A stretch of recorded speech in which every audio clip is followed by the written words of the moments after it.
I want to thank Dr. Coleman, Dr. Champlin, and Dr. Parmar very, very much for the opportunity, again, to participate in this fantastic meeting at this fantastic venue in this fantastic city. It's really one of the highlights of the year for me, so thank you very much.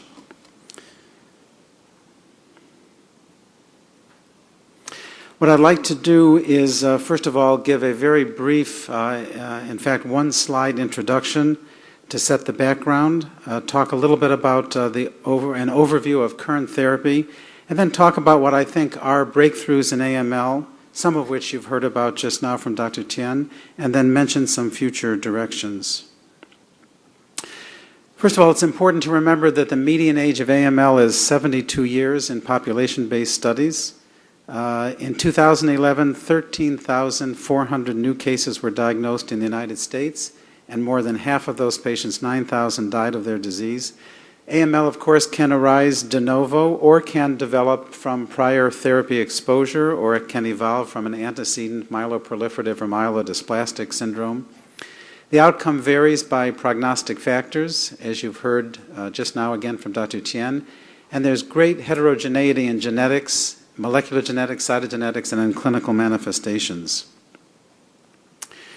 When one looks at large cooperative group studies, one can see that over the last 4 decades there has been considerable improvement in the outcome for younger patients, that is, patients under the ages of 55 to 60, but it's hard to identify any improvement when looking at large populations of patients in older adults.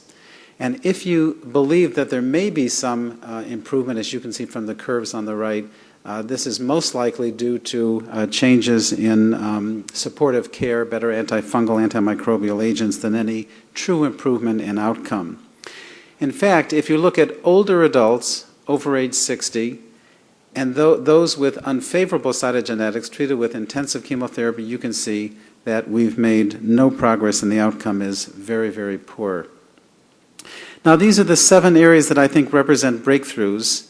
First of all, you've heard a lot from Dr. Chen. I'm going to make a few additional points on gene discovery and prognostic factors. I won't talk about APL because you'll hear shortly from Dr. Zhao Zeng on APL. Drug development, I'm going to mention some I think are reasonable breakthroughs in induction and post-remission therapy, talk a minute about minimal residual disease, talk about less intensive treatment for older adults, which I think represents a breakthrough, modest that it is, and then make a couple points about transplantation and alternative donors, but I'll leave the general discussion to my colleague, Dr. Van Bassine, who will follow me. You've seen a pie chart like this from Dr. Chien. There has been an explosion of new information, as you heard, regarding cytogenetic and molecular genetics in AML. And in fact, this has resulted in a major shift of cytogenetically and molecularly defined risk groups, such that the favorable group now has increased with the addition of NPM1 mutation FLT3 negative patients and double mutant CEBP alpha patients, such that favorable group constitutes approximately 45%. The intermediate risk group has decreased to approximately 21%, and adverse group approximately 34%, with the addition of FLT3 positive NPM wild type patients. My colleagues Jay Patel and Ross Levine at Sloan Kettering have recently looked at approximately 400 patients treated on the ECOG protocol 1900 study and show here the various mutations that they have found. These are all the general mutations that are known to be important in patients with AML, and you can see the incidence here: FLT3 ITD 37%, NPM1 the second most common at 24%. When one looks at the mutational frequencies in patients with normal karyotype AML, again, as you heard from Dr. Chien, NPM1 mutations are the most frequent, and in this cohort, about 53% of patients, and FLT3 ITD, approximately 31%. NPM1, of course, is positive. Positivity is favorable, and CEBP alpha, the double biallelic mutation, is also favorable. Now, these are 4 of the mutations, again, you heard from Dr. Chen, that I think are the most important new mutations which she spoke about, and I won't dwell on it. The IDH1 and 2 mutations, DNMT3 mutation, TET2, and ASXL1. And you can see the incidence here. Many of these have certain unique associations, and in general, they're associated with decreased overall survival. But as I'll show you in a minute, the situation is actually quite complicated and not so clear. Again, Drs. Patel and Levine and colleagues have I think, a very interesting manuscript which is in press in the New England Journal of Medicine. It actually will be published EPUB on March 14th. And some of the results I want to share with you here. Here you see that in patients with intermediate risk FLT3 ITD wild type, the presence of the TET2 mutation or ASXL1 mutation confers an unfavorable outlook with respect to overall survival. Interestingly enough, if you have the NPM1 mutation but not FLT3 and you have the IDH mutation, either 1 or 2, you seem to have an extremely favorable outcome of approximately 75 to 80%. So the double mutation, FLT3 negative, NPM1 positive patients who are also IDH 1 or 2 positive, we found in this cohort to have a very, very positive outcome. Now, there are several, I think, are reasonable breakthroughs. We can consider breakthroughs in the area of remission, induction, and post-remission therapy. This is the schema of the ECOG Protocol 1900 trial, which I think was one of the few randomized trials in the last 4 decades that has actually changed the standard of care. In this study, younger patients were randomized to either daunorubicin 45 milligrams per meter squared, the approved dose, or 90 milligrams per meter squared. And then patients received a high-dose chemotherapy, then were re-randomized to receive gemtuzumab, azogomycin, or not before an autologous transplant. And high-risk patients went to allogeneic transplant.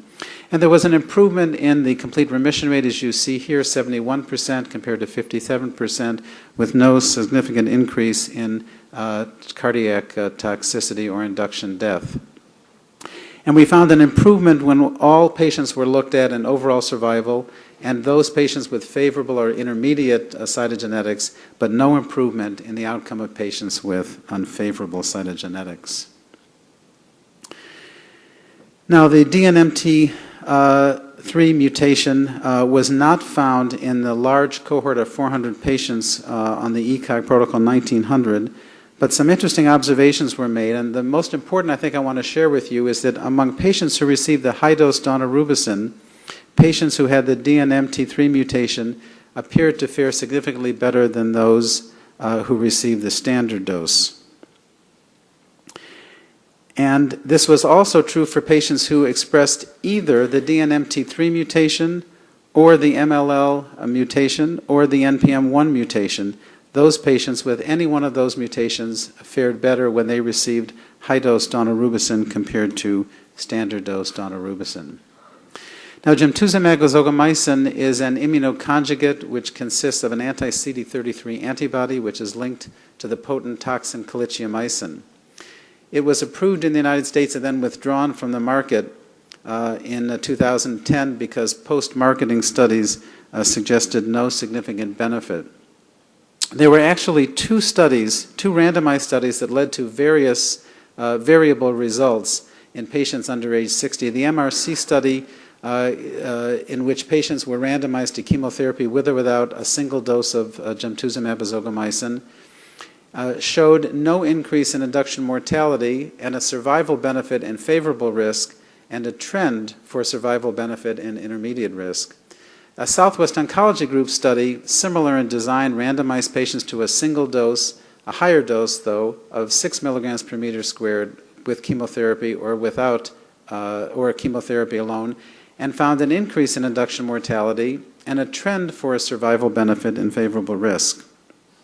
But an interesting and I think important study was presented by the French cooperative group by Dr. Sylvie Castaigne.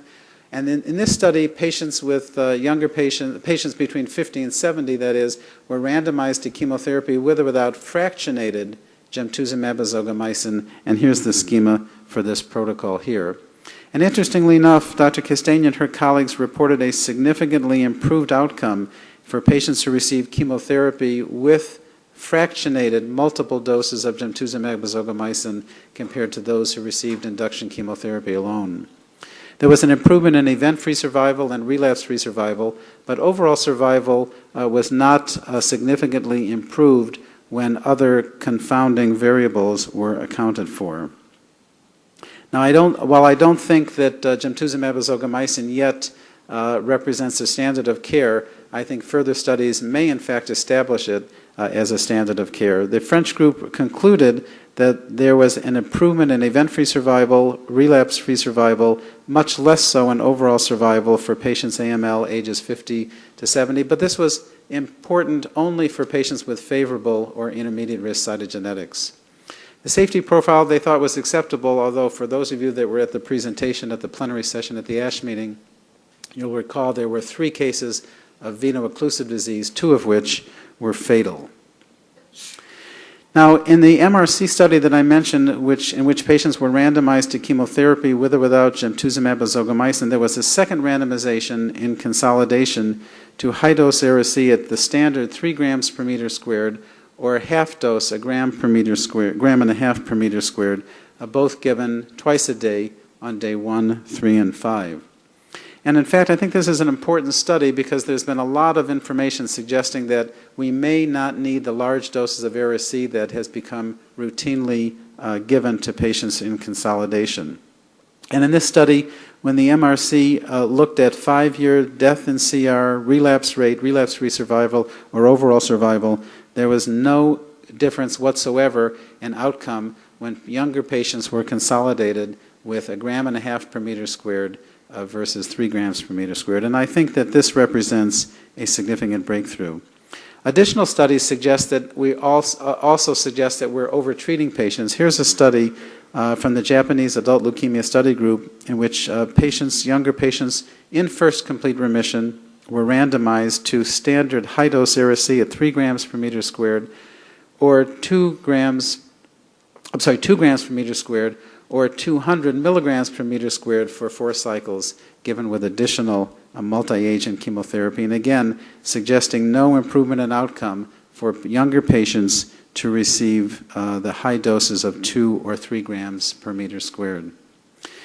So high-dose daunorubicin appears to be better for younger patients in induction. Gemtuzumab ozogamicin may benefit core binding factor in those with favorable and actually to a less but still important benefit for intermediate risk.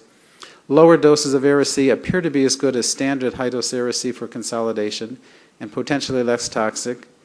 And high-dose Ara-C in consolidation may not benefit those patients with intermediate and high-risk cytogenetics. Now, a word about several new agents. There also has been a plethora of new agents that have been studied. I list several of them here.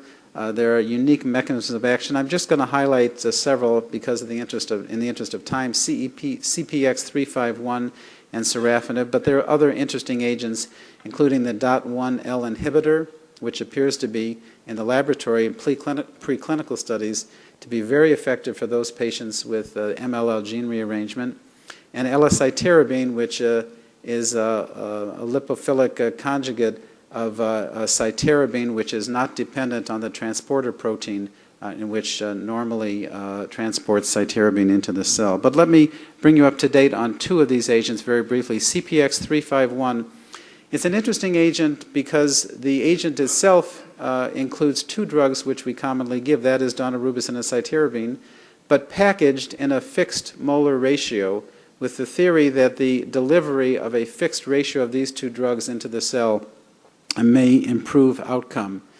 And in some initial studies conducted by Jeff Lancet and colleagues, who's currently at the Moffitt Cancer Center in Florida, there appeared to be an improvement in complete remission rate, overall complete remission rate, when the broad category was included, as you can see here.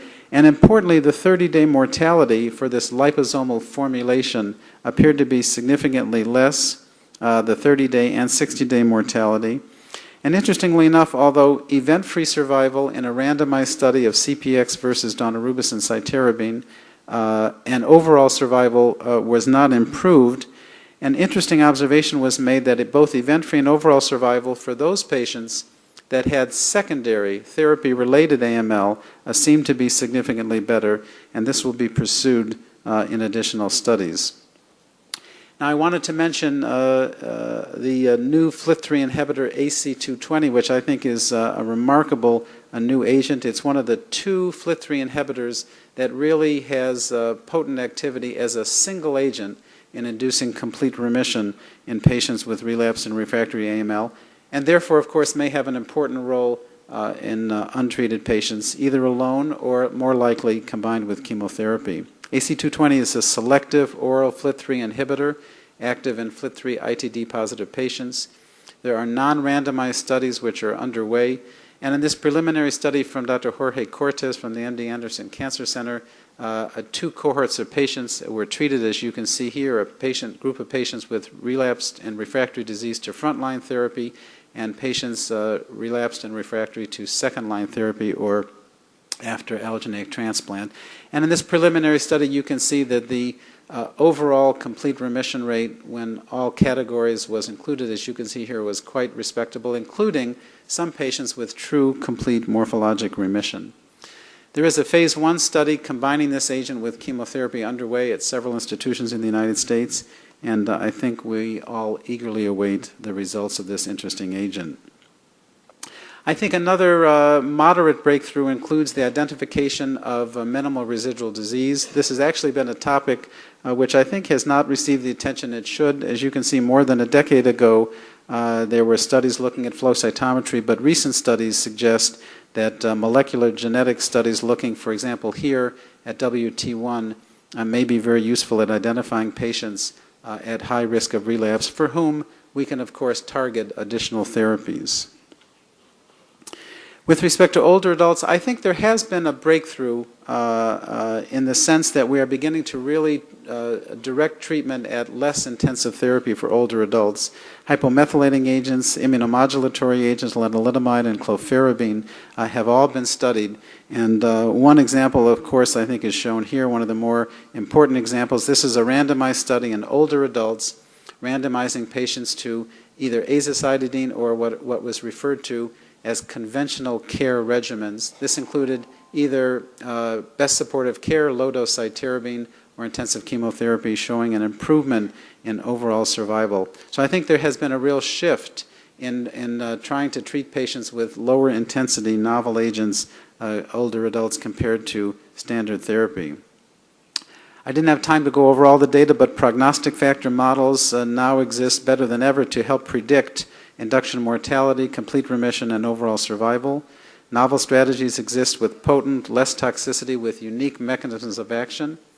Further studies will need to be done to define dose and schedule of these agents and combinations. But the important message, I think, is there's been an important shift away from conventional chemotherapy toward novel, less intensive strategies. And I think this really is emerging as a new standard of care for older adults. I'm not going to spend much time at all on transplantation because you'll hear from Dr. Van Bessine, but I think this represents a series of true breakthroughs, including the identification of probable equivalent outcomes of matched sibling and matched unrelated donors, haploidentical transplantation, umbilical cord transplantation, reduced intensity transplantation, and the outcome of therapy-related AML with transplantation. I only want to show you and leave you with 2 examples which I think are important and reflective of the potential breakthroughs that transplant is making. This is a study from the University of Washington and the University of Minnesota suggesting, as you can see here, that double umbilical cord transplantation may have similar outcome to those patients, for example, with matched unrelated donor transplantation, which will, of course, greatly expand the population of patients who may benefit from transplant. And this, I think, was another important contribution, my last comment about transplantation here, and that is a study conducted by Dr. Mark Litzow and colleagues from the Mayo Clinic for the CIB-MTR, suggesting that those patients that have therapy-related AML and MDS, for whom we can identify risk factors that will predict who will fare well and who will fare less well. And these are predictive factors including age over 35, poor risk cytogenetics, patients not in remission, and a donor other than a matched sibling or well-matched unrelated donor. And as you can see here, you can develop a risk score and really begin to predict which of these difficult patients will fare well and which need novel transplant strategies or otherwise. So a couple of last conclusions about transplantation. Alternative donor sources expand the pool of patients who may benefit.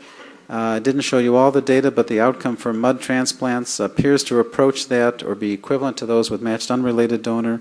Umbilical cord transplantation is increasing, and we can fortunately now begin to identify patients with therapy-related AML who may or may not benefit from transplantation.